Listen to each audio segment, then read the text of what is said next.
မာလာရီစင်ဆိုတာပစ္စည်းဆုံးရှုံးနေတဲ့အရာတွေပြတ်တောက်ပြကွဲသွားတဲ့အရာတွေကနေပြန်လည်ထူထောင်မှုအတိတ်ထံကကက်လူလေးရှိပါတယ်။မာလာရီစင်ကတ်သူကလောဘမကြီးဖို့နဲ့ပြီးပြီးရောဖြစ်တယ်လို့မကတ်ဖို့လိုပါတယ်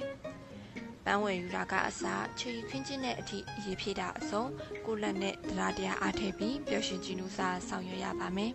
။ပန်းဆိုတာနူးညံ့ပြောပြောင်းသလိုမမြင်ရတဲ့အဆောက်အအုံတွေဟာလူခန္ဓာကိုယ်အမာဓာတ်တရုပ်တွေမဟုတ်ပါဘူး။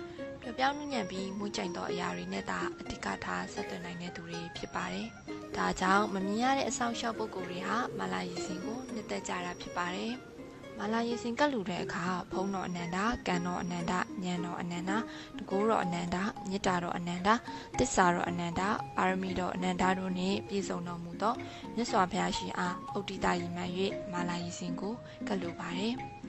ကျွန်ုပ်ကိုဆောင်းလျှောက်သောအဆောင်ရှောင်များနေတကွာဆွေဇက်အမျိုးဇက်ပဋ္ဌာန်းဇက်ဆွေတော်အမျိုးတော်အပေါင်းမမြင်အပ်သောပုဂ္ဂိုလ်အပေါင်းများနဲ့တိုင်တန်းရှင်အားလုံးတို့နှင့်အတူဤမာလာရီစင်ကိုအရှင်မြတ်စွာဘုရားထံ